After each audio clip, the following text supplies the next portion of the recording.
level, at constituency level, at branch level, at polling station management level. And in all these structures, we have roles allocated to each position. So there's no chipante-pante. Each office bearer has their own role. And as a result of that, we have a situation where we are able to coordinate effectively. When it comes to mobilization, there are people in charge of mobilization. When it comes to information and publicity, there are people at the lowest branch, at the lowest structure, there are people that are responsible for that kind of coordination. When it comes to electioneering and campaigns, there are people that are responsible for that particular role. When it comes to discipline, there are people in charge of discipline. When it comes to legal issues, there is a chairman for legal and the legal committee. And when it comes to issues that relate to sectors, we have a person in charge of economic and finance, who is the finance minister in the party, by the way, because he started by holding that position as chairman for economics and finance. Now he's finance minister. Then we have chairman within the party, saying chairman. We are not teaching our colleagues that don't understand that we can actually run a shadow cabinet. We have a chairman for small and medium enterprises. The chairman is Honorable Simuuwe, and that gave rise to the establishment of the ministry, because for many years of UPND existence, we have had a chairman in charge of small and medium enterprises. We have a chairman in charge of local government, Honorable Samakaye, MUP for Mwinilunga. We have one in charge of labor. We have one in charge of education. We know Peter Mumba at that time was the one in charge of education. We have one in charge of mobilization, who is chairperson for mobilization. That is the minister now for lands, Simuuwe. So we have a person that is in charge of industries, industrialization and other related issues. At that time there was Bernard who is PS Northern Province. So you need to understand that a number of these sector chairpersons had under each sector a policy position which was an offspring of technocrats. Under education, there were policies under that chairmanship. Under mines, there's one in charge of mines who is now an ambassador, diplomat from the Copper Belt. Pesichan, I'm sure you remember, he was in charge of mines. He's now a diplomat. So you can see that UPND is a fully coordinated political party where those persons had people that deputized them. Even in their absence, the deputies have taken over. What that entails is that, as the saying goes, that you cannot be a jack of all trades. Then if someone has to go on the radio, these different sectors will equip an individual at least by sector on what is going on there. So that makes it easy for us to have coordinated statements where one does not say this, the other person says the opposite, on especially policy related issues. So UPND is a party of choice. It is a party which is also a training ground. Those who want to be politicians, we invite them to join the UPND. They will never be the same. To demonstrate further that UPND is a party of choice, except some left before they could mature in the education of politics. I'll give you an example. Lubinda Given is from the UPND. The late Edgar Lungu is from the UPND. That's why I said others left before they could even get backed. Sakeba Scott is from the UPND. Sure you are aware of that. Antonio Mwanza is from the UPND. Brian Apunda is from the UPND. UPND is a training ground. Before Antonio maybe could even think of FDD and so on, there was UPND. For people that do not know, they should not be there. Now, what does that entail? It entails that whatever space you want to traverse in politics, a number of those that have never gone through the UPND are struggling politically. You can name them. They may sound sharp, but you find they are not growing. very intelligent. They can't grow politically. I'll give you an example of Jackson Slav. Very intelligent young man. But where does his intelligence in politics take him? When he starts speaking, you admire his output. But how does he sustain his political career? Now, UPND is a training ground. It's people like him we invite to come, hold a particular structure position, in that district and so on. You rise so quickly. You can hold a position like, we can invite Shwan Tembo, he holds maybe at the constituency level, holds a structure position. At that structure, he can even stand as a member of parliament. Because a number of these people that I'm talking about have ended up standing as members of parliament. These are presidents of political parties, Mike. This is what I'm telling you. I'm saying UPND is a training ground. I want you to get the point. It's a training ground. Those that have remained in UPND, politically, they have a certain level of reasoning. Are you not surprised when you see how other political parties are fighting? They are never growing. What is the secret? It's leadership at the top. Now, the systems that I'm talking about speak volume about the president that you have. Why is president of the Republic of Zambia? He's the president of the UPND. It is himself ensuring that those systems are in place. Now you can see that what he's doing in government is not a surprise to many UPND members. It is the systems he has been telling us about. From the opposition, you guys, when you talk about leadership, these are issues that we need to deal with. Government is run that way. And so one of the other issues, some of your critics have argued that the UPND, you haven't really helped those that were on the ground, the foot soldiers. Some of them are still crying, some of them wish that you had remembered them, some of them feel that you haven't rewarded them as they needed to be rewarded. Those that were foot soldiers on the ground. Now, what you can never do in politics is start mentioning names of people that are benefiting. Because tomorrow, you'll be the same person to say, you are only giving your members. So, it goes without saying that there are a lot of UPND members that have benefited. Not because they're UPND members, but because they're Zambian citizens. Do you get the point? So, except that world over, there can never be one political party that will feed everybody. PF lost popularity because they did worse things than UPND in terms of handling the grassroots. I will demonstrate. At the time of the Patriotic Front, opportunities were vested in people that you know. Commander 1, America 2. That's the end. They were amassing, going up. And the rest were completely disconnected. There was no CDF and empowerment that you are hearing about today. The only empowerment they had from CEEC, which all the cadres failed to pay, was about, in 2021, it was at 41 million, and they only managed to pay out 10 million. 41 million, and they only managed to pay out 10 million. As we speak today, it stands at 397 million. We will never hear that they are keeping part of the money. They are dishing out under CEEC. In addition to that, there is CDF. At that time, remember, it was 1.6 million. Meaning the opportunities our people have in the country, by virtue of being citizens of this country, transcend what you may talk about in the previous government. Today, as we speak, by constituency, we have youths that have opportunities. It may not be all of them. You have youths, women, and citizens that have opportunities in either supply of desks, painting schools, renovating schools, doing roads by constituency. Why wasn't it possible then?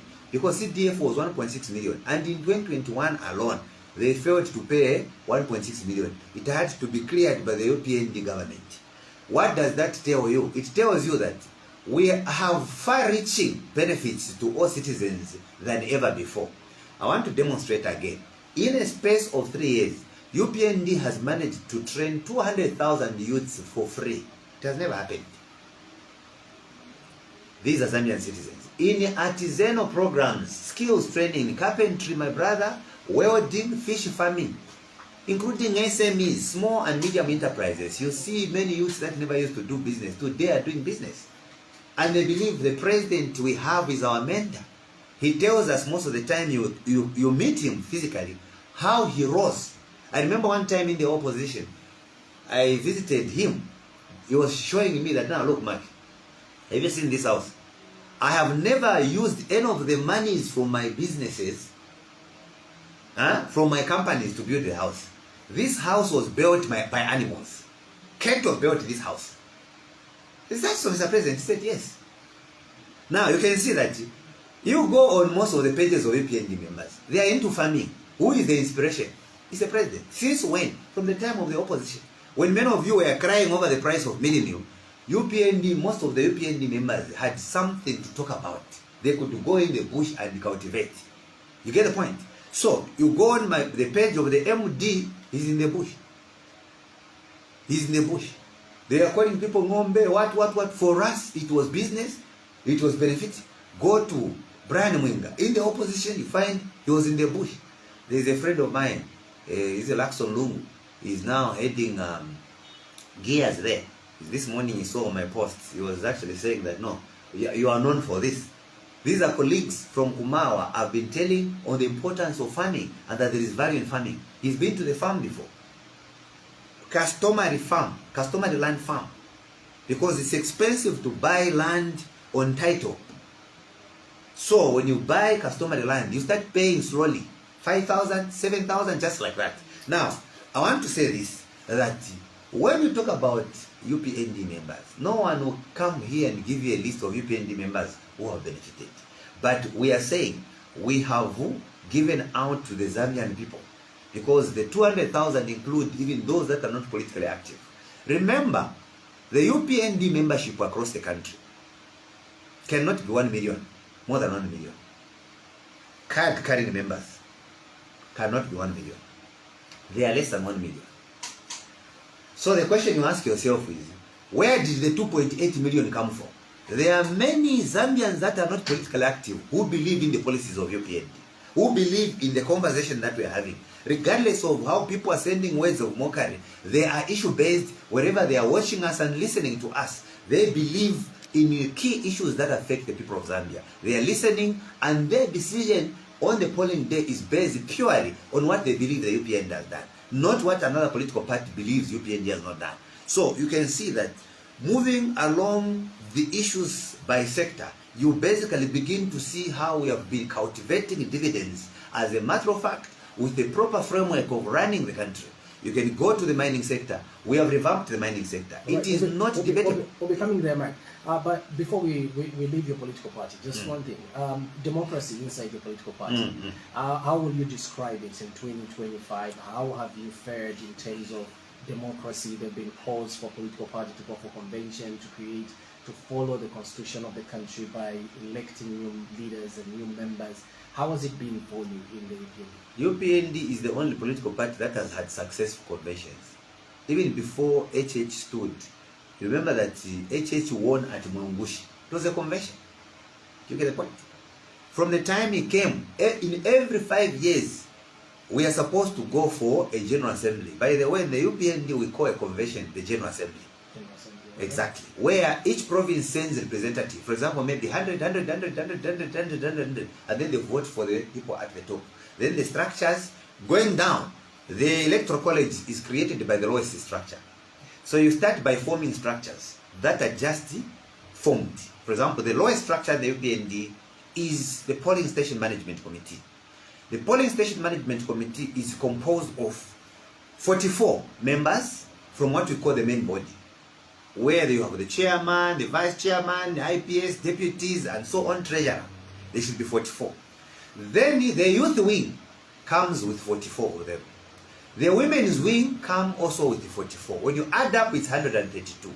So the lowest structure is 132 members. Now that structure forms the electoral college to elect the next structure. The constituency also forms the electoral college to elect the district. I want you to understand how the intra-party, so that you know that it's on my fingertips because we practice it. Now, so the district forms there are also 44, the constituency, the district. They also form part of the electoral college. At the province, the provincial leadership, the electoral college for the provincial leadership is the district and the constituencies. For example, since we have increased the numbers of the committees at structure level to 44, at the district, for example, they will release, they'll say eight members, 8 top members from each district in a province will be picked to form the electoral college. Then 6 members from each constituency will be picked in that particular district, in that particular province, from each constituency. For example, Lusaka province has how many constituencies? 12. 12. Lusaka province. Oh, Lusaka province, yes. Yes. So each of those submit 6 names of people to form the electoral college. Then the districts, how many are there? Yeah. So they get 8. So now those together form the electoral college to elect the provincial leadership. Yeah. And then now you go to the top leadership, which is the National Management Committee, which is now constituted by provinces. Having those numbers I was talking about, each province releases a certain number. We have been aligning our party constitution to the national constitution. For example, for a one who wants to stand as president, when they go for nominations, they're supposed to at least have 100, not so, by province. Yes. So we will also go by saying each province must produce 100 to elect the president. Is that Now I'm coming. Okay. That is how we elected President HH. Even when there was COVID, UPND was the one which had the successful convention, and the ones that preside over the elections are not UPND members. We get external, including NGOs. We even got former electoral officers from either ECZ and so on. I remember we invited, it must have been, Olora Meet could have been one of them in the previous one. We invite the NGOs to run the party election. Why it is chaotic in other political parties, that's what I'm saying. UPND is a training ground for those who want to join politics. Those who want to join politics. Why it's chaotic is that most of the systems I'm talking about are not there. They may be done differently, but they are chaotic. I'll talk about the PF. They don't have a substantive central committee. Most of them were appointed. They're supposed to relinquish their positions and start from the scratch. But you find they want to choose a president with members of the central committee appointed by an acting president. Meaning already the central committee is illegal. So you can see that we observe from a distance. We can provide free consultants to them because we know what their problems are. They accused you of hijacking their party. That's what happens when you don't know what to do. I'm just from explaining to you that here I am. I'm UPND. I'm already seeing the problem. I've read the party constitution for the PF. It's a problem already. They can't have a presidential elections with the central committee appointed by an acting president constitutionally. You get the point? Now, it is a circus. So when you look at what they are talking about, you get what they are calling an alliance. Do you know why it collapses? It's because they have different ideologies. Fred Member wants to come into an alliance with people that don't believe in socialism. How do they work? What is he offering and what is he withdrawing from the socialist system? So we observe them at a distance. He is welcome to the UPND, but we tell him that UPND has a combination of ideologies. For example, the CDF that we are providing to take school-going children to secondary schools in boarding for free. Number 1. 2, free education across the country. Free, not that it's being offered free, but somebody's paying, and that is government. Those are more or less socialist ideologies. You get the point? Yes. In other words, the ideologies that you can also find in a socialist system. Now, the way that you count, you arrange your leadership system in politics should reflect, first of all, the political environment you have. It's not a matter of borrowing an ideology. What does your political environment entail? For example, when they believe that their space is taken away as socialists, right? They say there's no democracy in this country. So why are they talking about democracy when they are socialists? So you can look at all those things. But I must also indicate that so that we quickly get to the issues that affect the people. We move away from the political party. That's why I wanted to jump into a sector. All right. Yes. Before as we jump there, because as we look, these are very sensitive issues that some of your members have called on our program many times. Some of them, maybe we don't know if they're actually your members, but it's a perception that is being created out there about your political party. That and works. just one more last clarification and it's good that you've done the explanation. Like I should commend you to go that direction, and you did well. And is that one of the reasons why maybe people don't see to have aspirant presidential candidates in the UPND? Because other people have asked, why are there people standing wanting to aspire to be presidents in the UPND? Okay. So, we align our constitution and party position to the national constitution. The question is, when is it right to campaign? Okay? You've heard the opposition asking whether President HH is campaigning or not, because they know when it's right to campaign. Yeah. Agreed? Yes. Now, that's what we've done to the constitution of the party at policy level. In other words, the National Management Committee, which is a policy-making body established by the constitution of the party, has a policy position that no one is allowed to campaign in an area where we have a UPND elected official. But we allow them to campaign where we don't have an official. But now that we have also colleagues that are coming from the opposition who are working with UPND, we have further extended the policy in those areas, including independent MPs that are working with the UPND. Now, why is it important? We believe that all these members of parliament that are in parliament under the UPND ticket are UPND. We cannot allow a situation where we want to have too many leaders at a time. We send someone to represent the party in parliament and the people in the constituency. At the same time, we go into their bedroom, we start campaigning to groom another leader. They will lose concentration, they will not do what is right in parliament, and at the end of the day, there will be no loyalty to party policies. Remember that the party manifesto is the one that has given birth to the national policy that you have. For example, free education is UPND policy in the manifesto. So we cannot ask them to promote the party position and the policies of government. At the same time, we start calling for their removal. It is like, imagine we have the president. We have only one president, HH in State House. Is it right for us to start grooming another one at party level to take over from him? That's total chaos. You can only have one leader at a time. But then when is it appropriate? Our argument is that we can have another person begin contesting at a time that the National Management Committee announces that now it is right. We open up actually, and it has been happening like this. Even in 2021, that's what happened. We open up, we even call for applications for those that want to vie for different positions. We tell them how much nomination fee is at party level for adoption. We also give them the procedure for applying. And then they can hit the ground to campaign. At that time, even members of parliament are told, we have opened up so that we prepare to campaign for the next general election. So this is why we say our party is methodical. And later on, government under the UPND is methodical.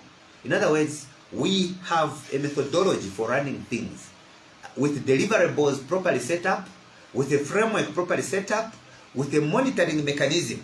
That's why you have the Presidential Delivery Unit for purposes of monitoring to check whether or not our deliverables are clearly aligned to our framework in a manner that reflects our goal. So, this gives us more details as opposed to relying on the civil servants to check whether policies are operating, because civil servants serve under different governments under different policies. As a matter of fact, even free education, a number of them took time to believe that it could work.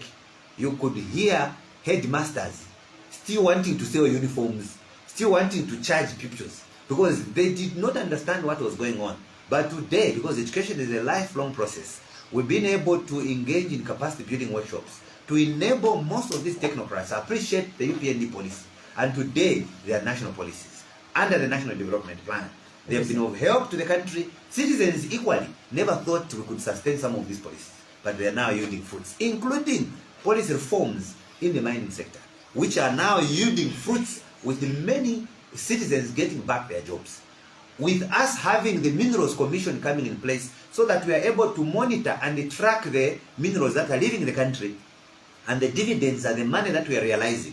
including the management and administration of mining activities in the country, so that people can legally conduct mining. I'm going there because they're taking time for you to take us into issues. Now I understand why you're put as a director. Yes. Giving me political answer, Correct. but it's okay. Yes. Mike, give me, we're talking about economy, we're talking agriculture, we're talking rule of law, democracy, democratic space, and diplomacy and cost of living as some of the hints we're going to look at as measurements of 2025, how you fared as the UPND. Let's go. We're going with the economy, Mark. In your view, how would you rate, or how would you say the UPND has performed in 2025 in terms of the economy? We're talking about how Kwacha has performed and how that has trickled down to a common Zambia. Thank you very much. And talking about Kwacha, I think you are aware that it actually performed exceptionally well, about 2-3 times standing out as the best performing currency in the world, and the records are there. Different institutions, international financial institutions can attest to that. Bloomberg is one of them. And how did we get there? We did not get there by magic. Certain fundamentals were actually considered by the UPND New Dawn administration. One of the key issues that we have done to realize the dream of strengthening our currency was to increase on the exports. You are aware that to date, Musenga, as we speak, we are now exporting fertilizer to 8 countries. And when we are exporting fertilizer to 8 countries, we are realizing forex from that money, or foreign exchange.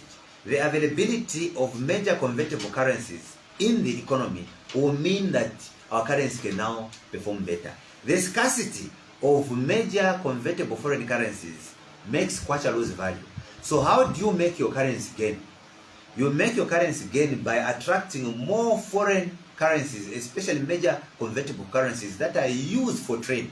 For example, if you want to go to Dubai, you want to buy a dollar. So we need to get more dollars into the economy so that you don't scramble for the dollar. The moment people start scrambling for the dollar on the market, it means the theory of supply and demand takes effect. When it kicks in, then dollar becomes expensive, then Kwacha loses value.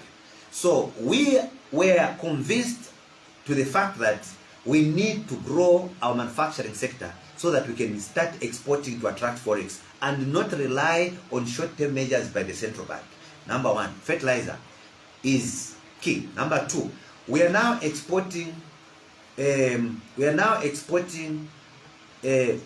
batteries from Chibombo to 8 countries already. Okay, those are attracting forex. We are now exporting cables in addition to Zamefa that used to exist, electric cables from Chibombo to many countries in the region. We are exporting agricultural products, maize inclusive, soya, blueberry, avocado to other countries, and those are attracting forex, whether at individual level, commercial level, or G2G, or government to government. All that is forex in larger quantums. I should also mention to you, my friend, that we are also exporting minerals with the copper exports production that has gone up, not by magic, but by revamping the mining sector. First of all, by ensuring that KCM is removed from its trap of liquidation. Then we unbundle the liabilities of the money owed to the suppliers, who are Zambians, at the time of the previous government. Then we went ahead and ensured we found credible investors in Mopani. Unfortunately, other people that never meant well to do their own things. There's some litigation and so on. Mopani is running. What else did we do? S3, which the president commissioned this year to produce 3 million tons to get back the glory that Zambia once had as the biggest copper producer. And how have we done it? We have further engaged the citizens so that they are not left behind in this initiative of investment in the mining sector by undertaking to train citizens in artisanal mining skills, equipping them with artisanal mining skills. I'm sure you have been following by province. Muchinga, Northern Province, not wasted.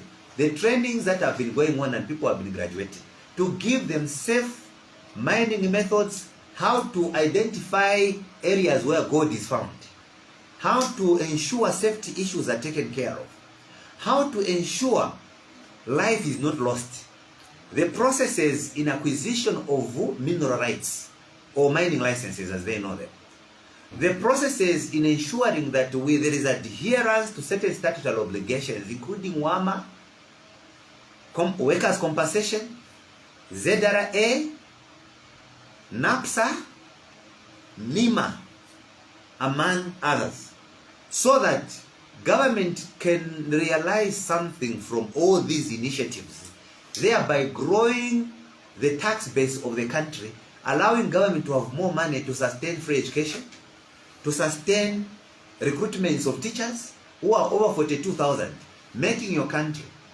the only country in the world to have managed to recruit over 42,000 teachers in 3 years. There is no one country in Africa with that record, not one. Later on, about 25,000 health workers in 3 years. The whole SADC region is amazed and they would want to see. When we have been discussing these things, we could not take it seriously until foreigners are now telling us that your president is among the top best leaders in the world. That's when now I want to have a conversation. But we've been talking about this. Within a short space, he is the only president in the whole world who has managed to restructure the debt, which many technocrats said it was impossible. You have seen Habazok. There are many others, even him said, you can in the paper, no, it's not possible. It's not easy to restructure debt. Zambia is the only country under the G20 framework to have succeeded in restructuring the debt, and we are now above 94% of restructuring. Now the financial institutions that we owe are coming to shake hands that you are men. How did we get there? Prudence in the management of the budget. When we passed the budget, we have been living within the budget until we had a natural disaster. Then that's when now there was a supplemented budget for about 42 billion budget, where the money was known where it was going. About 8 billion, I think, to DMMU, 5 billion cash for work, social cash transfer, which was now another type of social cash transfer in addition to the existing one. And the president said, no one is going to die. They were murmuring in the parliament. I don't know what kind of faith the man has in his mind. He said, no one is going to die. People murmured in parliament during the State of the Nation address. I'm sure you remember. I remember. And nobody died of hunger. Now, the whole world again is shocked. How has Zambia come out of this particular drought? Suddenly you have a bumper harvest, beating all the countries in the region, and they are all stretching their necks, looking at how they can purchase the commodity from this country. And so, with all these great things that you've mentioned, running to the cost of living, one of the things people are asking is that how isn't this trickling down to a common Zambian so that the cost of commodities can also reflect these great achievements that you've mentioned in terms of the economy? That's a good question. It's just that we like the word trickling down, but what we are explaining is trickling down. How is it trickling down? When you reopen the mines, you have casual workers there in the mines. When we say Mimbola mine has recruited 3,000 workers, the number of technocrats are very few. The majority of the workers in the mines are general workers who have no grade 12 certificates. They just go for 3 courses to check there and they have the NRC. When we talk about skills training of 200,000, those are ordinary citizens who never thought they would have a skill to do welding. They have been given the skill to weld and to purchase their own machine. Remember that the Ministry of Youth and Sports was even giving startup capitals in the year 2022, such as buying a welding machine for a youth who has been trained in skills training, so that they are now self-reliant. They depend on themselves. We are training women in tailoring. Women then never thought they can survive by doing stenge materials. Go around Lusaka, you are seeing many women now doing a lot of tailoring. They have undergone the training for free. Some who never knew agriculture today are doing tomatoes. You've seen young ladies boasting online. Young ladies boasting online, planting cabbages and all these things. There is a lady who comes, I think she's somewhere within Karundu here, who was showing me after undergoing some training with Sidiko when there was an expo. I found that that trunk of maize bearing about 3 cobs. I said, wow, what kind of seed did you plant? Then she told me, no. I was going through this training, and then there was also skills training which I attended on how to manage maize. I have had a friend by the name of his Rose, Fabian Mubiaeta. Many years ago, he's the one who helped me find a farm where I'm farming. Under customary land. He has planting maize, he has never harvested. So he came and said, this Tonga man, what kind of witchcraft is this? Because I planted earlier than you. I thought that you were late because he plants any seed he bumps into. He does not know that you need to understand the soil, there is management part of it, and there is also consideration of the type of seed that should be planted in that area, and at what point of the rain season. If I gave him a S7 something just now, he will go and plant it. If you give me, I will tell you I can't plant this. It's too late. You get the point? Yeah. So now, this farming season, I think he hasn't planted anything, because I promised him that I'm coming to your farm, so that I teach you. No, I'm going. I'll get even 10 kg for him. Okay. I want to teach you. I'm going to manage that myself. So he was asking me last week that, but he told me that he will go back to the. He brought even his mother at the farm. She is just surrounded by the bush and snakes. Nothing is growing there. So I need to go there and help the brother there on how to manage that particular area, which is just very close to my farm. And now, let me get back to the issues I was talking about. We are talking about ordinary citizens. Ordinary, yes. The next thing that I want to talk about is that we have had so many youths that have benefited under CEEC who are ordinary citizens, including cash for work. It is the trickle-down effect. How is it a trickle-down effect? You cannot spend money in Bosch, which you do not have. So that's when you hear social cash transfer, that is money. You don't dig it. You create it by way of doing something. So where is the money coming from? Suddenly, which you never used to see. It is the same investors that are coming, government is taxing through ZRA. And we are hearing people say now, these people are on tax holiday. But they will never tell you which mine is on tax holiday, not even one. Because there are different types of taxes. Government is actually taxing certain mines twice. Number one, getting the money through ZCMIH, where the government is a major shareholder. Number two, various taxes through some mineral royalty taxes, which government is collecting from the mines. And now you're getting billions of US dollars from the mining sector. So cash for work is not just coming from where? From nowhere. It is money that is being generated. When you see a solar plant being set up like that and commissioned by the president a few months ago, and then they were targeting in that industrial park to recruit 5,000 up to 10,000 workers along the way. Most of those workers are ordinary citizens. Where is the trickle-down effect?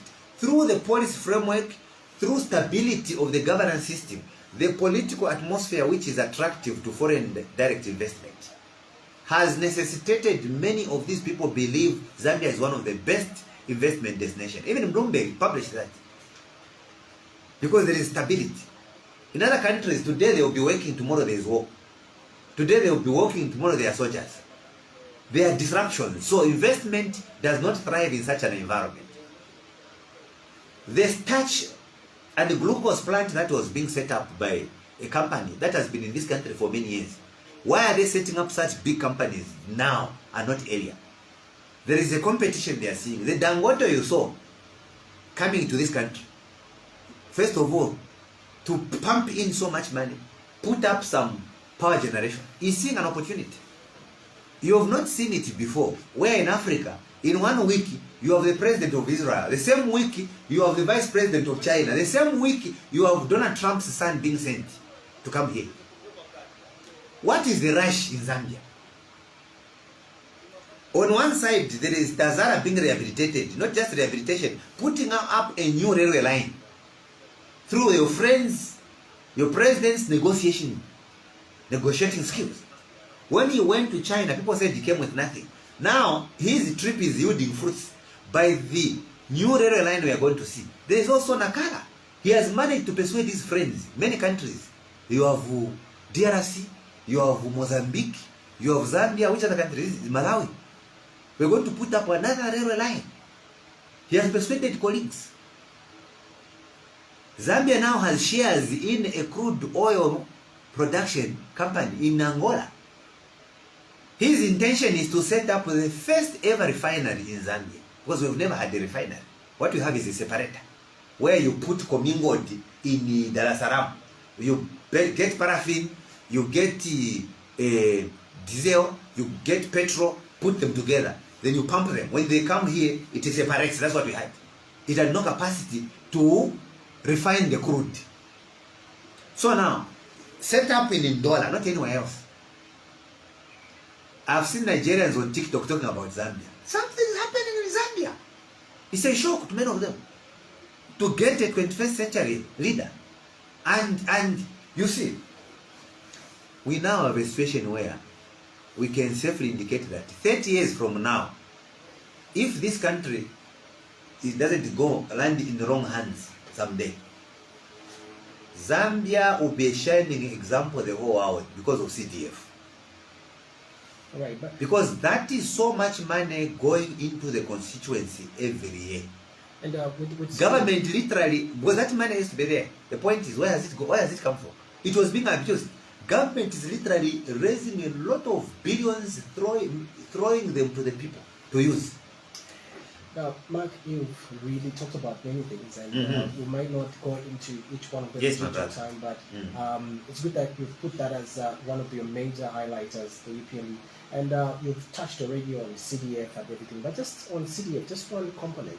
That's the issue of the empowerment, where loans, people are failing to bring to pay back loans. Is it the issue of habits and attitudes, or just the mismanagement by those that are supposed to collect, or those that are dishing out? Because others were arguing that probably maybe it's been cadres that have been receiving those loans, and hence they're failing to pay back. Now listen to this. I think you listened to the president when he was addressing Parliament.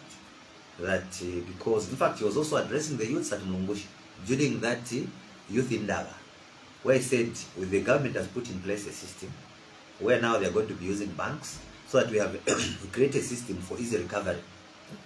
Then to address that problem, the Minister of SMEs also undertook an initiative to do the following. Number one, to engage in capacity building training, including the retraining of those that have already borrowed. Number three, they introduced what they are calling incubators, where existing companies that are already established could help get Musenge, who is coming up with a company and they want to be manufacturing drinks, soft drinks. They will incubate this person until such a time that you are able to run on your own. Do the training and everything. They will run a company. You're also getting your own proceeds on your behalf. You get the point? Yes. Number three, they undertook to ensure that because there are some SMEs that are manufacturing certain things that may not compete with imported products. Government took a deliberate initiative to engage all supranational corporations or multinational corporations like ShopRite, Pick and Pay, Choppies, among others, to ensure that Zambian products find themselves on the shelves there. I'm sure you are seeing a lot of Zambian products now. You are seeing the rebranding of Kawambwa tea and how it was looking. We can now export it. Why were we not exporting rampantly those days? It was because the presidents then never signed the market access agreements, because each country has rules and policies on how much soya they can intake, how much beef they can intake to protect the local market. So for example, you never used to take most of the agricultural products to China. The president went and signed a market access agreement. Beef can now go there. Beef has started going to Mozambique. We are now exporting. The only country that was very much famous for beef export was Botswana.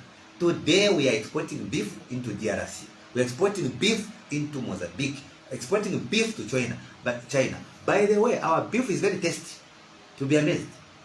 Similarly, our beans is tasty. Thirdly, we have the best seed of white maize in the region, Highland mad, not a GMO. So you can see that everyone yearn for the Zambian products. And when it comes to the question that you asked, government has put up those measures to address the problem. Yes, the problem was identified, but that is also the Zambian attitude. But you know that education is a lifelong process. We need to continue to provide this education until people begin to learn the importance of committing themselves to certain legal obligations, especially where contractual obligations arise, as the case is where you are saying some of them have not been able to pay. Then where you are saying, no, the ones who got Akadas, how did you know? So those are issues that we need to understand, that for you to qualify to get those facilities, you simply need to be a Zambian citizen. You need to attend to the conditions that are outlined in every advert by the Minister of SMEs. So this is a fair answer which we can give to the people of Zambia. That is why you hear on your own. Don't you hear callers previously, but of course we have talked to them, who are saying, hey, how come UPF is still enjoying? Yeah. It is because we want every Zambian to benefit, not because they belong to a political party. They're saying, hey, we are seeing those people, only PF are getting those contracts. How did that PF member get?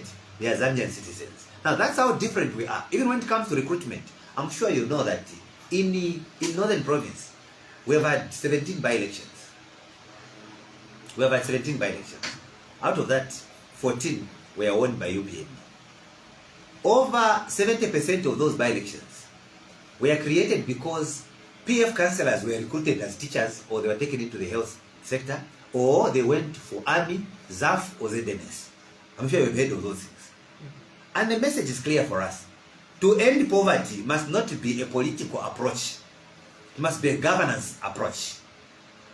So was it the UPND offering these jobs to them, or it was themselves applying? No, I'm saying the UPND government, because they arise from policy. Remember, we're coming from wage freeze and employment freeze. So how did you end wage freeze and employment freeze? You have to vote out PF. I'm sure you're getting a point now. Yeah.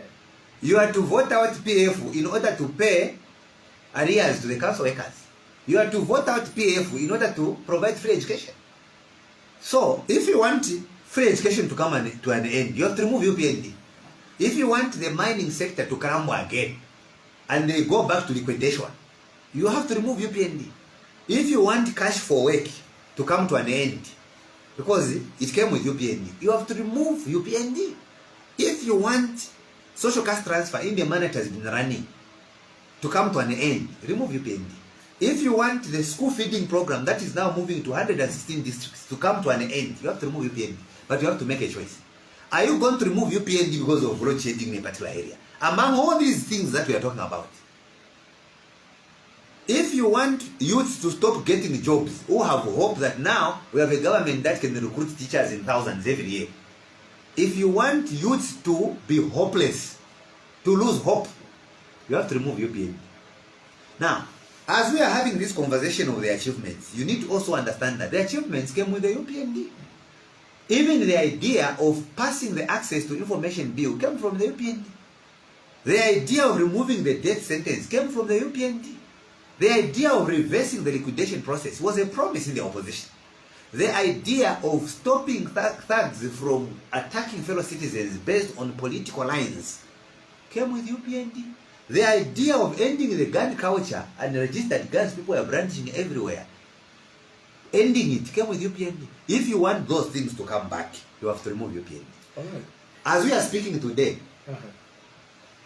at that time, you remember when I came on One Love Radio? It was after UPND won. Yes. When I was in the opposition, I could not feature on your radio station because you were scared. Now, removing UPND means you will not be free yourself as a journalist to feature wherever you want in the manner that you do. The moment you are done, you receive a call and say, that person, last time you featured the opposition and the other time the opposition. They were literally counting every month how many opposition leaders you are featuring. You have a type of leadership that understands that media freedom is a human right under the UN Charter. Most importantly, you are aware yourself that when you talk about job creation, we are not joking. You know of fellow journalists that are working in government now as PPROs. That time they were looked down upon and receiving 100 kwacha from politicians and being threatened at the same time. Journalism was seen as a thankless job. Today, you are able to sit here where you are, believing that one day you will get somewhere. There is some light. The sphere of operation among journalists was so small that if you are not at ZNBC, you are in the private sector, private media house. People are dying out of depression. Today, as we speak, we are seeing journalists in embassies. Because what are we advancing? We have told the president, Mr. President, we have trained friends in the media who have been interviewing people many years. Why should you be grappling with the principal public relations officers in ministries? We can relish on the available journalists that have worked for many years in the industry. They will be of use. They understand what information is. Because the president is very reasonable. He listened and said, you are making a point. Why should we be reinventing the wheel when you have so many journalists? Some of them are languishing. Some of them are working pro bono. They are doing it out of the experience that perhaps when they gain the experience, they can now become sellable and they can be employable. I know of a journalist who has been working for 5 years, no salary. And now that journalist is a PPRO. What message do you think they will have for those that are studying? They will inspire them. People almost stopped studying journalism. If they were practicing in the media, they would just use their voice and their talent to speak, so that it's job and training. They would rather study something else. We saw veteran journalists leaving ZNBC, some of them resigning, going on an early retirement to look for employment somewhere else. Some of them, I met one, they are working in tropicals. That's where we are coming from. Today, as we speak, you can proudly point out some of your friends who are diplomats. Royd, the one who covered the president and risked his life in Sesheke, Kapusa. He's a diplomat in Brazil. An award-winning journalist, Alexander Musokotwan, covering the vice president. I remember when PF attacked the helicopter in Shwangando. He's a diplomat in South Africa. Not by fluke. You know he was a good journalist. And journalists world over who perform that way are rewarded that way. Nothing sinister about it. Interesting. So this Musenge tomorrow, the director for and the manager for this station is listening. Having anchored so many programs, and perhaps you have even lost count of how many people have featured. Sometimes you don't even know how to get here. Maybe your manager one day you hear that you are PPRO somewhere. They should not be surprised. They will say he deserves it. He has worked very hard. Right. You interviewed the PF members. Mm-hmm. They came here. Until they were flushed out of leadership. What did they do for you? Now, those are things that we need to continue to reflect. Mark? Some journalists are opening radio stations today out of CEEC. They've been empowered. Some of them called me, Mr. Mark, I've opened the radio station. Hey, are you able to feature my brother? We are available. I will just bring my mouth there. I will talk. Right. I hear you.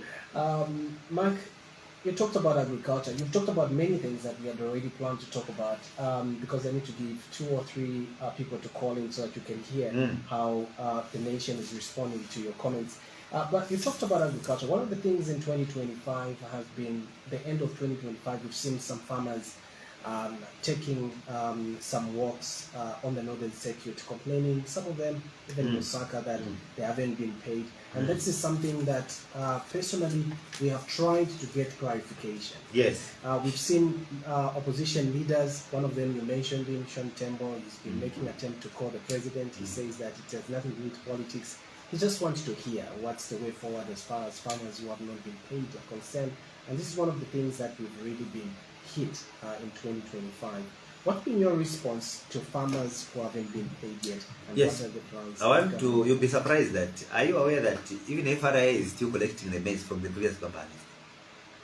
This type of harvest has never taken place before. In the first place, just FRA alone has a limited budget.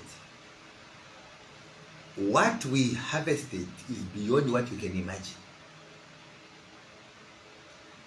You know the cost of maize. Even when the government was announcing that we are going to export about 200 or more bags, we will realize that at the end of the day, just a minute, I think it's my channel stopped. Maybe they could bear with us. Yes, we are exporting this number of bags to DRC. That involves a lot of money, because right now there is no single Zambian that can buy even 300,000 metric tons of maize. None. Now, what is the role of FRA as an off-taker? I hope you are following. This is very important. Yes, I'm following you. As an off-taker, the role of FRA as an off-taker is to get the maize, because people were given some of them were given loans to produce. They have not lost. They will be paid. So far, FRA has paid over 5 billion. 5 billion kwacha has been spent already on pay. It has never happened. FRA has never spent that kind of money on paying farmers. Over 5 billion has been spent paying farmers. The number is big. As I'm speaking to you, there is still collection by FRA of maize from Muchinga, Northern, Northwestern. They are still collecting from the previous farming season. Meaning, it was so robust beyond what was already announced. Now, the off-taker, who is FRA, will not have all that money, but they will get the maize and look for the market, which the president signed. So what happens? You have the market access agreement in Rwanda, DRC, you saw him signing. It is such people who are getting Malawi and so on. Beyond those borders, you look for more market, United Arab Emirates. When that maize is sold, you have liquidity as a country. Remember, it is like mining. You produce the product, you have enough for home. Remember, maize expires as well. For those that don't engage in farming, that don't understand farming, who think that you can actually keep maize for many years. It also expires. It has a lifespan. So, when you get that maize, you sell it, because you can't keep it, all of it home, you never consume it to go to waste. You have the surplus, you sell, you have the liquidity to pay the farmers, then you are done. For example, if today farmers are told to sell wherever they want to sell, no one will buy, because the quantity will be too much. There are a lot of people that are selling on the market. So the best buyer is FRA. With the quantum of money that has been spent, right now they are even better off, let me tell you. Those, if there are few that are remaining now, because over 90% of the farmers have been paid already. If there are a few that have not been paid, that information is there. You can find it online. Go to FRA, you find it. They'll show you the records. It's a public office. Now, you need to also understand that where we are right now, we are even better off, because in the previous government they would pay farmers, if I told they were paid, after the farming season. And if you recall, we would even say, where are we going to take this money they are paying us when the farming season is done? Today they are even paid when they are supposed to be planting.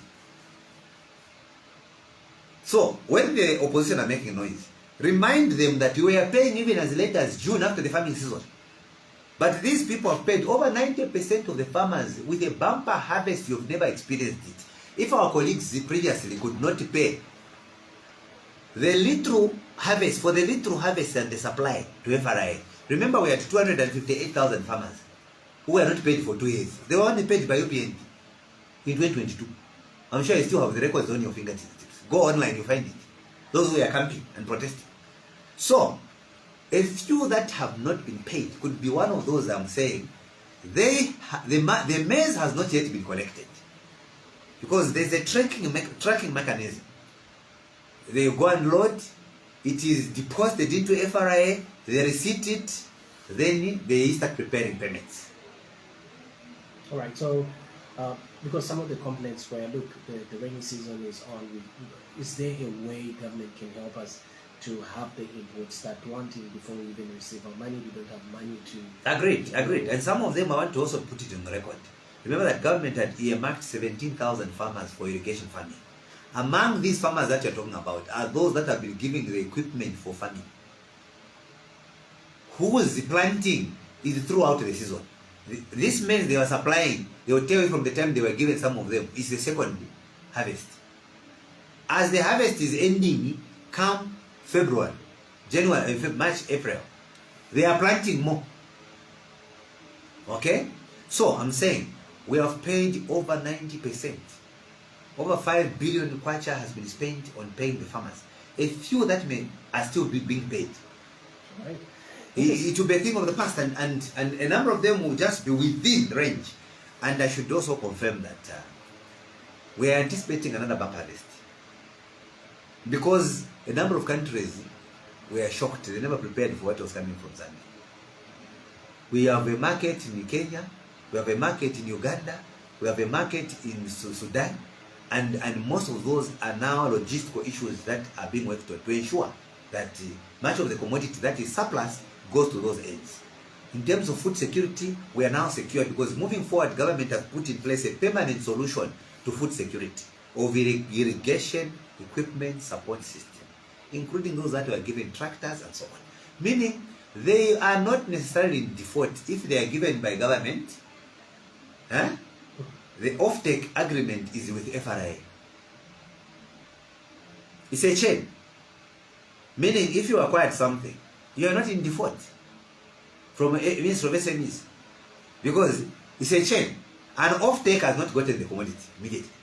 If they have gotten it, they have to pay you. There's no loss. The moment they are paying you, you are going back to farming again without a loss. I don't know whether you are moving with me. Exactly. I'm saying government earmarks 70,000 farmers. They supply. They are not in default because an off-taker who is part of the agreement, some of them may be not paid, will pay, and then they go back into farming because for them farming is throughout the year. That's what the president is saying. Meanwhile, we have a bumper harvest and more bumper harvests. So now we are devising a mechanism to attract foreign companies to come and consume some of our products to make other things. I'll give you an example of cornflakes. You have companies that are making cornflakes from yellow maize. Some are planting yellow maize. Some are making feeds in Zambia. So we need to multiply such companies so that we engage in value addition. That's what the president said. Instead of always waiting to export maize, he's saying let's add value so that we make more money by processing it locally. That's your president now. A different culture of thinking. He's saying you get the maize, you produce cornflakes. If you don't know how to produce cornflakes, we have a few youths, give them the empowerment under CEEC, they put up machinery, they partner with a foreign company, they start producing cornflakes, start producing popcorns, package them. Why should you import popcorns from South Africa and stock them because they are yellow in color in ShopRite? And yet we have one of the best products in this country.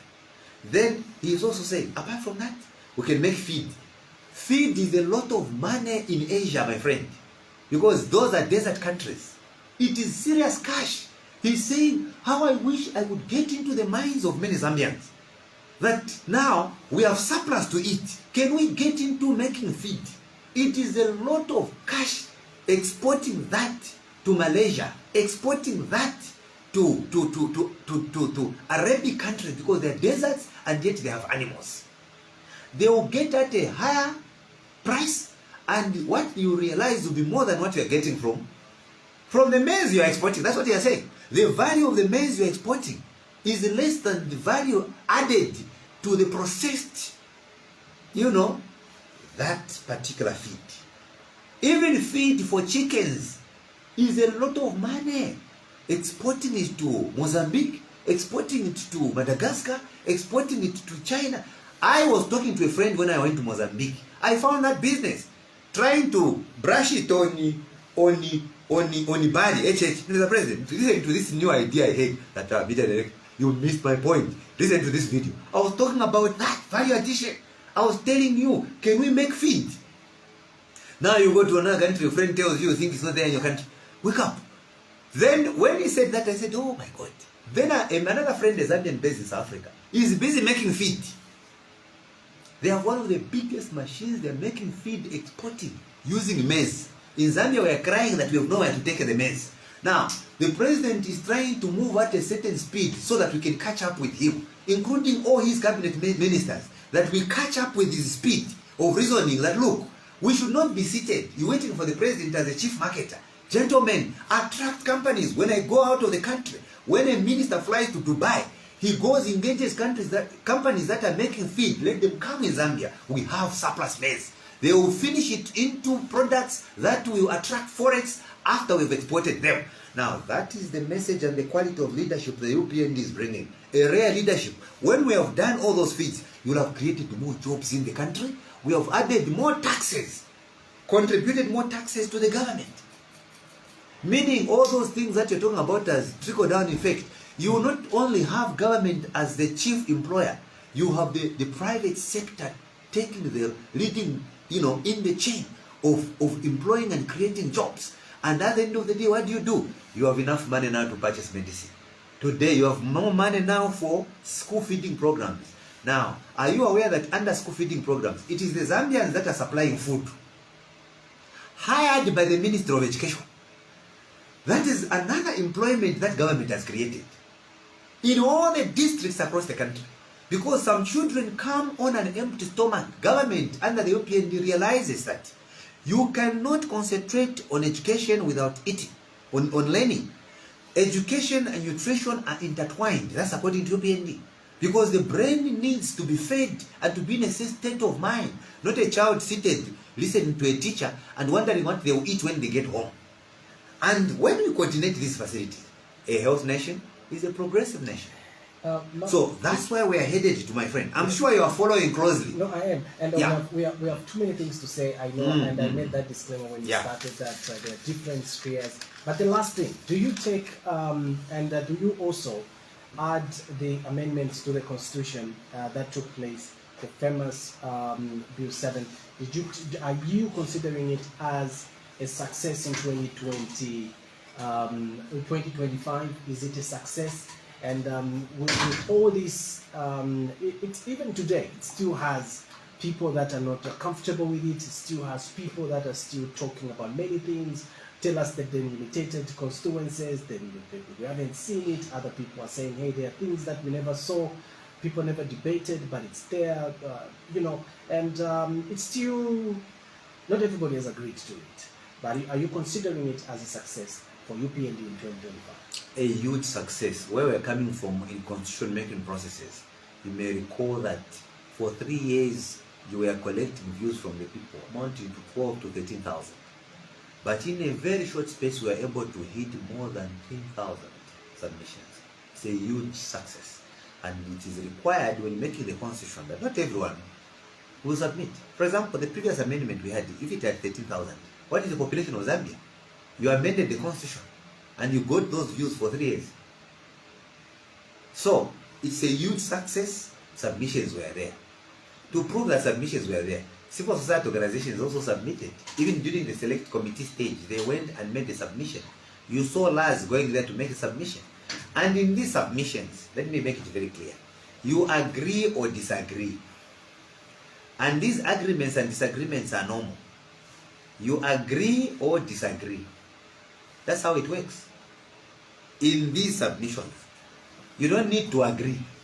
In any case, there is no country in the world where the amendments to the constitution were made and everybody agreed. There will always be people who disagree. Just like in parliament, some of them would disagree. Democracy, for it to be called democracy, there should be people that will agree and those that will disagree. Or all of them may agree, but you will never have a situation where everyone agrees. It's normal. Even in the 2026 election, there are people that disagreed. But let me tell you, UPND MPs supported the 2016 amendments because PF had no numbers to it.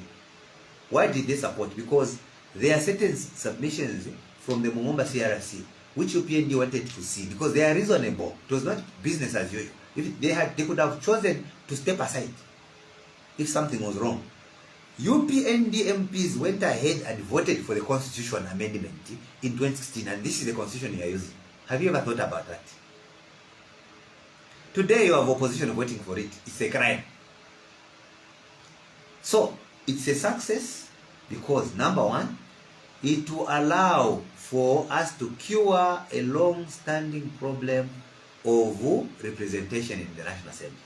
For the first time in the history of this country, we can now have a substantive good number of women who are going there to represent fellow women, who have youths. It will be a very interesting parliament to see young ones, very young youths, being referred to as Honorable MP. Some of them will be in the cabinet. It will be interesting to see a 21-year-old, for example, 21-year-old or 22-year-old boy or girl, a member of parliament. Then will be aligned to regional and international conventions, such as the SADC protocols, the AU protocols, and the UN protocols on the inclusion of women through affirmative action as well as youths. Zambia is a signatory to these regional and international protocols. And therefore, what we have been lacking is leadership to ensure that we align ourselves to the protocols we agreed to many years ago. Now we have the right leadership, we were able to get here. Persons living with disabilities to be represented there as well. It will be a good thing. Right now they stand at about what? Is it 0.4%? Yeah, 0.4%, which is quite marginal. And we believe that this is a milestone for us and for the country. Contrary to the lies that many people advance, that the president is trying to push his tenure of office and all those things, they're trying to blackmail citizens. We have a leadership that is serious, a leadership that cares for the people of Zambia, which is not just interested in politics, a leadership that is interested in changing the lives of Zambians, a leadership that is interested in uniting the country, a leadership that is interested in seeing a stable Zambia, a leadership that is interested in ensuring that our democracy thrives and matures. That's the type of leadership that we come with. And we want to commend members of parliament. Yes, sorry? It will not affect the separation of power? Not at all. In what context? In terms of the fact that the executive will have too much powers in parliament, with those people that they're... Where? How? Because the argument now is that the president will have a lot of people appointing who... Like which ones? Members of... How many are there? Are they not see? What's the number for nominated members of parliament? 80. No, currently 8. With the amended yes. With the amended, so we are looking at probably maybe the 10, 11, 12. Get the point. 12. Yes, 12. Plus, so now, all those... no, don't say plus. Nominated by the president. Yes. Are only that number. Then the rest is political parties. Basically, even the proportional, if it's not the president. So the party. It is the political parties. Okay. Now, that is the deception that they are advancing. It is the political parties that are pushing in proportional representation. Period. Game over. And also another issue is on the delimitation, that the fact that you haven't released the report, so they feel that you'll be able to... Now, when you go to the constitution... To work around with that as well. No. As a party. It's wrong. Imagine if now the report will come out now. Now that the constitution has been amended, if the report came out before, this is the problem. Let me go to Article 58 of the Constitution of Zambia. Article 58, sub-article 6 provides, and I quote, "The names and details of the boundaries of constituencies and wards shall be published in the Gazette and shall come into effect on the next dissolution of Parliament or councils." Did you hear that? Mm-hmm. They shall be published and shall come into effect. What is being published here is final. The report by ECZ has a proposal for all the constituencies in the country. Do you get that? The report by ECZ has a proposal for all the constituencies, all the 156 constituencies in Zambia, have comments on delimitation. All of them. Now, it is not the document being referred to here. The document being referred to here is where the constitution has already been amended. The document being referred to here, it says it will come into effect after dissolution of Parliament. Meaning, it is not a report from ECZ. It is the final report coming in the Gazette showing the numbers added to the National Assembly. to make to 11 constituencies. Meaning that report is different from the national report. It takes into consideration not what UPND thinks, but what is outlined in the Constitution under Article 59 of the Constitution of Zambia. Number one, the history of that particular area. In the case maybe over 10 years there was no delimitation. Meaning historically, you have to, that's what the Constitution says. Article 59A, history, diversity. Sometimes the ethnic balancing in the area, when you conduct certain delimitation, you either isolate or unite certain people. The next one, trends and projections. Maybe how the population has been growing. For example, trends, Northwestern province, because of the mining activities, it is no longer the same. You are not going to treat it the way you used to treat it before the mines came. Because people have migrated from Luapula, Northern, Eastern to Northwestern province to look for mining jobs. Meaning the population of Northwestern is growing at a higher rate than it used to be. So all those are taken into consideration. Have regard to population density and the trends and projections. The behavior in terms of population, how it has been growing. Some areas population is very small. Whatever you do is already very small. Look at Western Province, maybe. But we are aware that after we came into leadership, we discovered that some populations were actually fake. And I hope that the government and citizens take up of certain regions to deliberately manipulate it, where they will leave out certain numbers in order to create a certain political narrative in the election. Now those are things that border on criminality, and they should have been taken up very seriously. Especially understanding that the people that were working for the institutions are still there. I should further mention that it is a milestone in that it is not only the constituencies that will be created, even wards will be created. There will be more money. Citizens are waiting to see how much money now they will receive in a particular area. Which constituency is your village? I'm in Kawata. Ah, your village. My village. Constituency. I don't really know. No. Where is your village? Your rural area. Where you come from? I mean, now it's moved. Kumushi. Which is your NRC? Oh, yes. Okay. Which you village? confused me. I know, I'm coming. Alright, so Mulundu. I mean, Mulundu in Lokla province. Mulundu. Yes. It's under which constituency? The constituency, that's what I'm trying to figure out. I don't know. Now, you are lost ship. Now. So the point, my friend, is that It's just be Kawambwa. if you don't visit, you have been to Luingu, you can be driving. You are in a constituency, my brother. You are in a constituency, you are driving for 1 hour.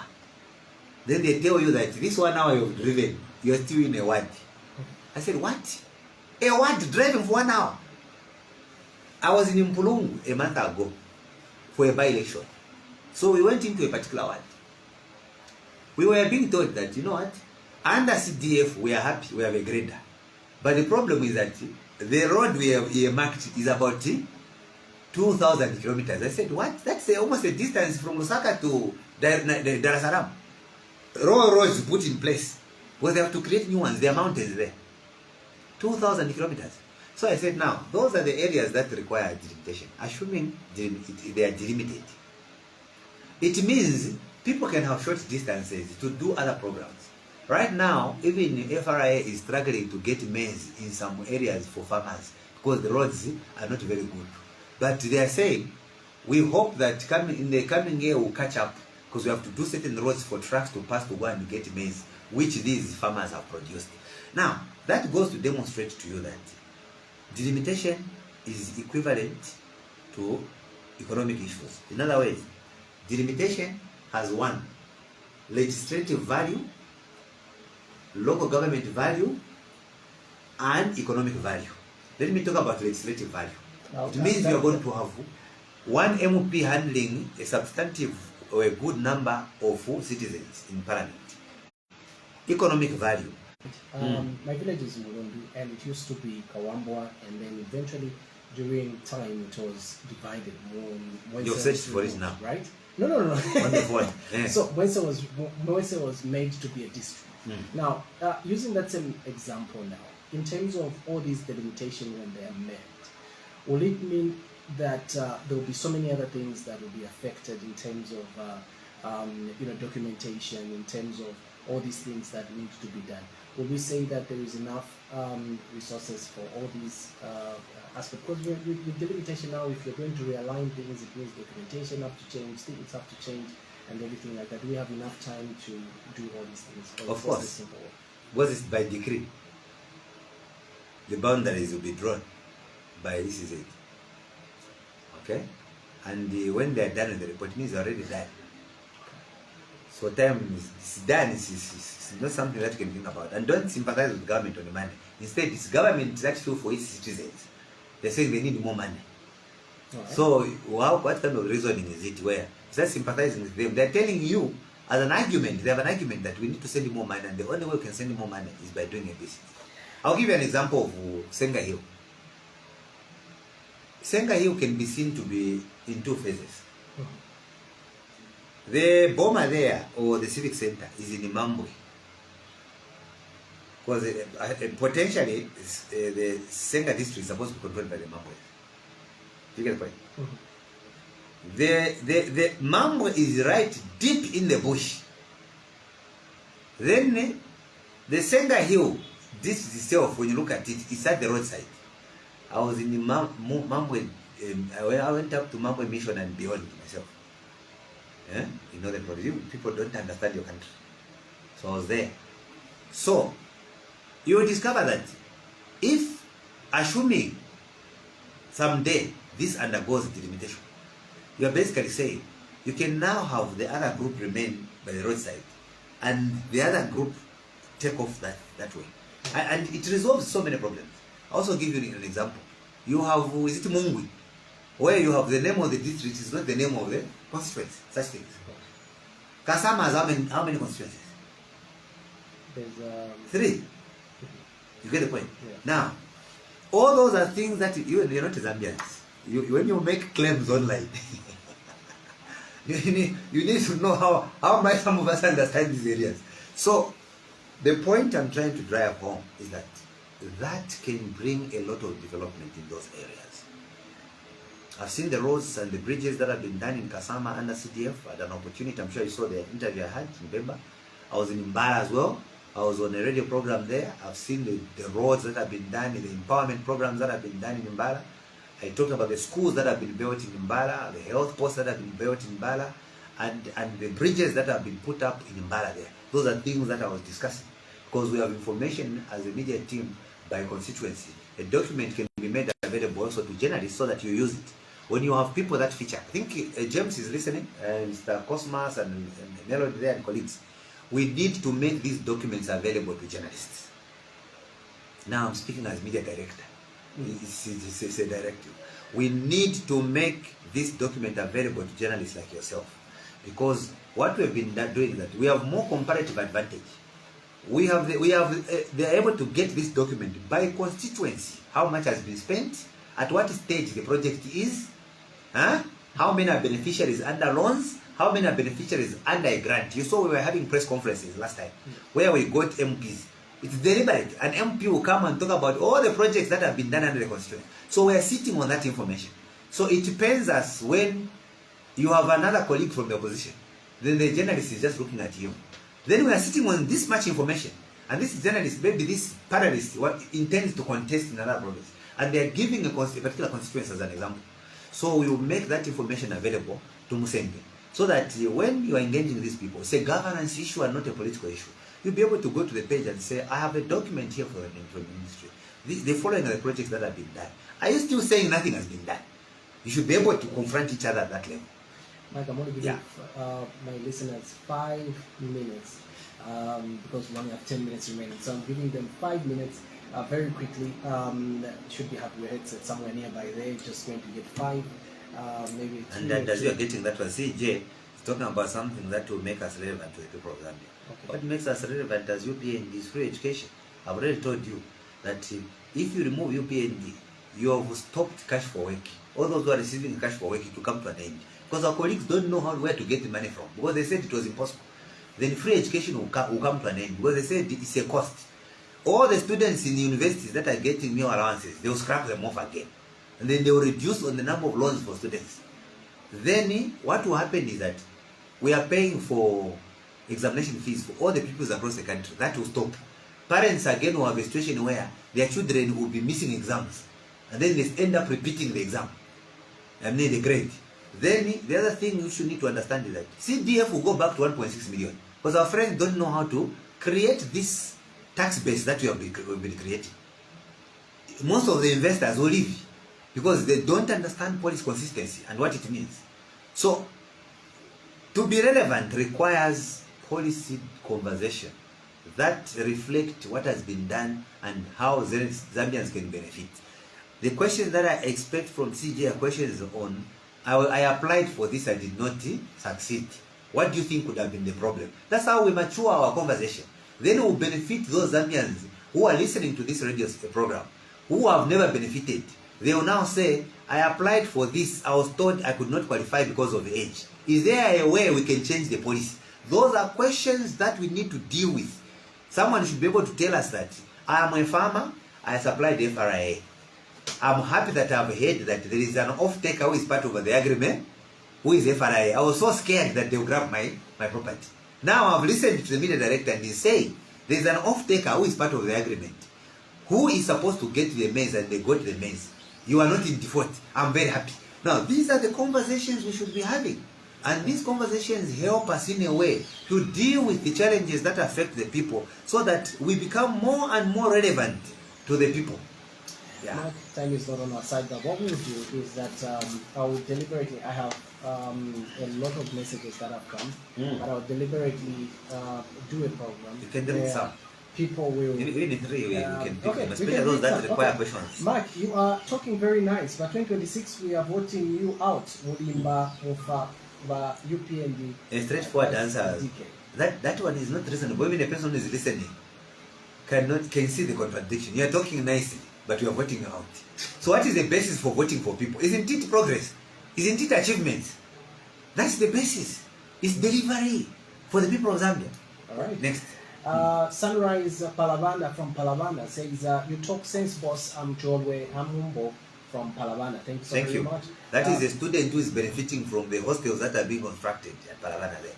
All right. Mubita from Mongo writes, Simuuwe, you are sure that Zambia is doing better than Burkina Faso and HH is the best president in the world? Are you sure that Zambia is doing better in the world than...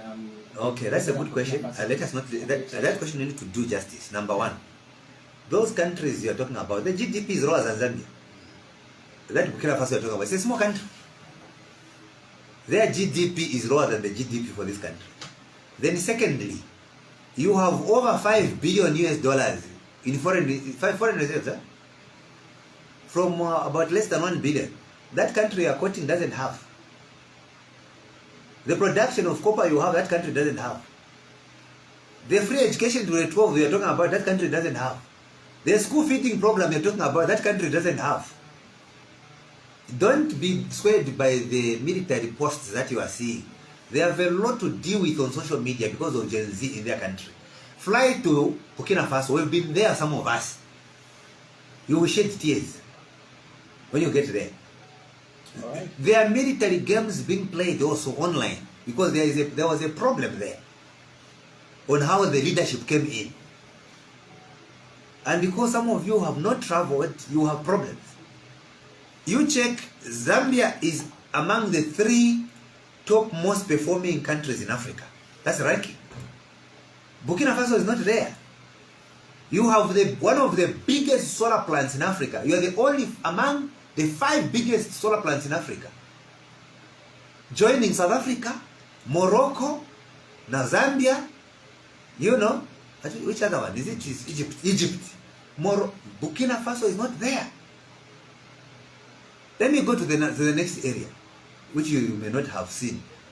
Zambia is the first country to have succeeded in the debt restructure under the G20 framework. Those countries have borrowed, they are not there, anywhere close. The next thing, your kwacha being the best performing currency in the manner that it was projected by Bloomberg, not by Zambia, international financiers, that country I'm mentioning is not there.